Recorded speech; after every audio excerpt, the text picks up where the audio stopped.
une fin de mercato intense avec un milieu international belge qui est attendu du côté de entre Ron et Son, comme on dit. Qui va en parler. Moi, Qui est si tu veux, chaud. moi, je veux bien. Vas-y. Allez. Oui, donc Aurel Mangala, ce qui est sorti un peu partout et chez nous aussi, avec un accord trouvé et un joueur prêt à venir à Lyon, en provenance de Nottingham Forest, qui avait été repéré très jeune dans sa carrière, qui était parti au Borussia Dortmund et qui s'était bien relancé du côté de Nottingham. Moi, personnellement, je pense que c'est le profil qui manque au milieu de l'OL par son impact, la qualité de ses sorties de balles. Il est capable de gestes techniques appréciables. Il peut jouer 6, il peut jouer 8. Et il va amener un impact que Tolisso... Tu voulais rajouter l'accent belge avec le Oui, 8 j'ai raté le mot. Et que Tolisso n'est plus capable d'amener. Donc, vu qu'il y a quand même Matic qui a déjà signé, moi je trouve que ça serait un super renfort pour l'OL. On rappelle que Pierre Sage demandait un milieu de terrain supplémentaire après la signature de Matic. Donc, ça serait un très beau coup pour l'Olympique Lyonnais. C'est pas encore officiel, donc on met le petit conditionnel, on ne sait-on jamais. Mais beaucoup en perspective. Alors, beaucoup. Moi, j'aimerais juste remettre le prix sur la table, le prix qui est attendu. Une différence. 30 millions d'euros. 30 millions d'euros, quand même, on s'attend à une piste vraiment plus que confirmée. Et là, est-ce que selon vous, on a déjà parlé de le fait que ce mercato hivernal de l'OL soit un peu risqué.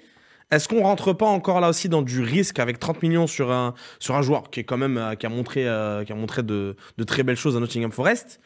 Mais ils ont mis combien sur Malik Fofana et sur Gift Orban qui ont beaucoup moins de références que Mangala? Orban c'était 13 et Malik c'était 18. C'est quasiment, donc c'est le double, je suis d'accord.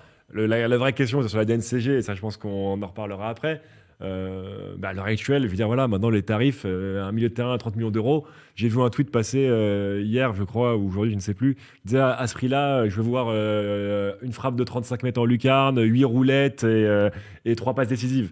Oui et non. C'est que oui, c'est cher. Mais c'est pas le joueur qui a choisi le prix, surtout. C'est pas le joueur qui a choisi le prix. Mais voilà, aujourd'hui, un milieu de terrain à 30 millions d'euros, c'est un peu presque la norme. Pas pour l'OL, mais dans le milieu du foot, globalement, c'est un peu la norme. C'est pas moi, ça va être mais tu sais bien, mon point de vue sur le mercato de l'OL, moi j'ai un vrai problème, c'est que l'OL a dépensé 60 millions d'euros pour 2 joueurs du championnat belge et un joueur qui joue dans un club de très moyen de première ligue. Et au final, peut-être qu'ils vont apporter une plus-value, mais aujourd'hui, il manque toujours un défenseur central. Il manque toujours un ailier. Tu réponds en plus à la question de Louis. Est-ce qu'ils ont le droit de recruter des défenseurs à Lyon Et c'est un vrai problème parce qu'aujourd'hui, l'équipe n'est pas du tout structurée une fois encore. Alors oui, si effectivement Mangala arrive, oui, si effectivement Benrahma arrive, oui, effectivement si un défenseur central arrive d'expérience, c'est bien.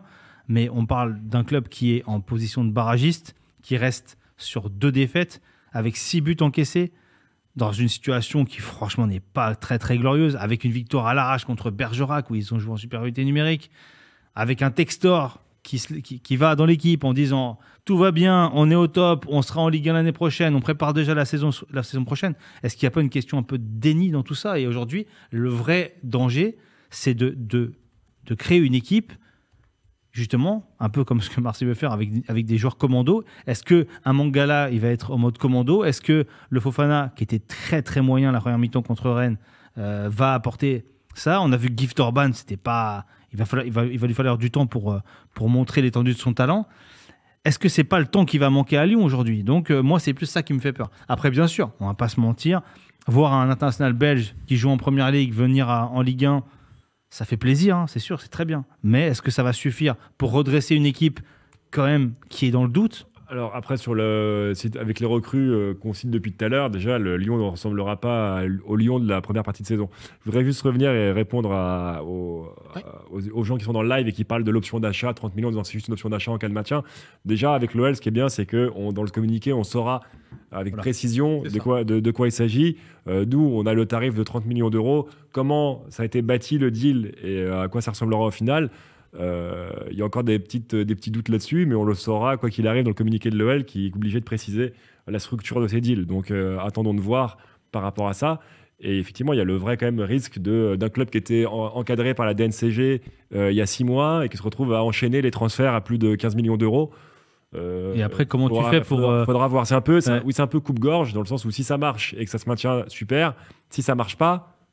En plus, en sachant qu'on est dans une période où les droits télé, on est dans une incertitude absolue, qu'en plus, imaginons Lyon, dans un an, se qualifier en Coupe d'Europe, au niveau fair play financier, comment ça va passer? Parce qu'aujourd'hui, on a vu Everton, ils se sont fait reprendre de volée par des problèmes de compte. Là, aujourd'hui, on a ces transferts-là, plus Nuama qui est prêté. Donc aujourd'hui, évidemment que si tu es l'OL et que Nuama commence à percer, tu vas vouloir l'acheter. 32 millions d'euros, plus ces 60, plus potentiellement d'autres joueurs qui vont arriver, avec aucune valeur marchande au niveau des ventes, puisque l'effectif ne vaut absolument rien.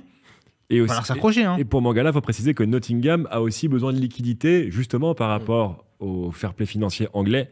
Je me rappelle, hein, ils avaient fait un mercato incroyable il y a l'année dernière ou il y a 2 ans quand ils venaient d'arriver. Et Aurel Mangala en faisait partie. Exactement. Et donc c'est pour ça qu'eux aussi, ils veulent de l'argent. Donc même si juste un prêt tout simple avec une option d'achat à la fin, faut voir, ils ont besoin d'argent aussi frais maintenant. Et puis c'est pas Ryan Cherki qui va permettre de renflouer les caisses à un transfert à 80 millions d'euros. Il y a Brian Haas qui a parlé des 40 millions de Cherki à Fulham aussi. Donc là aussi, on est sur beaucoup de si. Beaucoup de si avec des si. On coupe du bois. On va passer aux autres pistes qui ont été évoquées du côté de l'Olympique Lyonnais. On avait parlé de la piste Pierre-Emile Højbjerg aussi. Le jour finalement avait refusé la proposition. On avait parlé aussi d'André de Fluminense. 30 millions aussi, il valait celui-là aussi. Ouais, voilà, c'est ça. Donc là aussi, je pense que c'est limite plus logique. Quitte à choisir plus logique de mettre Mangala là, sur Mangala. Par contre, on est d'accord qu'il vaut mieux mettre 30 millions sur Mangala que sur un mec qui joue au Brésil. Là, par contre, on est d'accord. Exactement. Offensivement, on va en parler parce qu'on a dit défensivement, bon, ça va être, il va plus y avoir des départs que des arrivées et on va en parler dans quelques minutes. Offensivement, il y a eu pas mal de dossiers. Il y a eu le dossier Danjuma. Il y a eu le dossier Benrahma. Il y a eu ces 2 dossiers-là. On les attendait depuis je ne sais combien de temps. On se disait même qu'ils étaient soi-disant liés.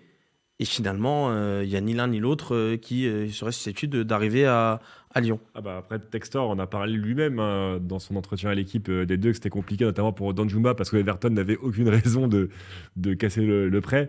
Donc on peut comprendre. Donc visiblement, ils se sont mis à fond sur Benrahma, avec lequel il y a eu les discussions ont bien avancé avec West Ham. Le problème semble plutôt venir du côté du joueur. Ça, je ne vais pas vendre un secret en disant ça, Seb. Oui, tout à fait, oui, évidemment. Après, le joueur, il voulait venir, tout va bien, mais bon, les gars, quand ils sont engagés pour un prêt, ils sont dans un prêt. Hein. Forcément, c'est compliqué. Donc aujourd'hui, pour l'instant, il est à Everton, et même s'il a envie de venir à l'OL, si Everton ne le libère pas, il restera à Everton. Donc c'est aussi simple que ça.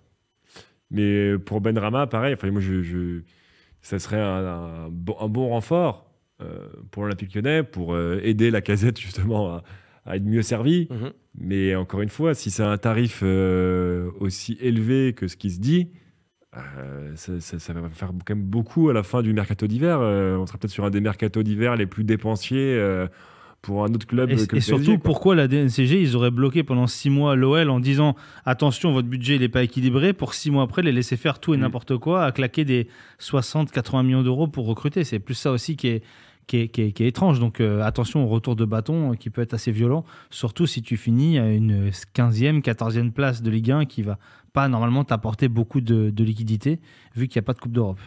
Benrahma, il y a Alilou qui nous dit Benrahma va signer. Nous, alors Alilou peut-être a des infos qu'on n'a pas. Nous, les infos qu'on a, c'est justement, oui, tout est clos avec West Ham, mais c'est pas juste club à club. Hein. Mais si tout est clos avec West Ham, il est pas là. Hein. Il est toujours en Angleterre, donc à un moment donné. Exactement. C'est le joueur de son côté réfléchit aussi. C'était pas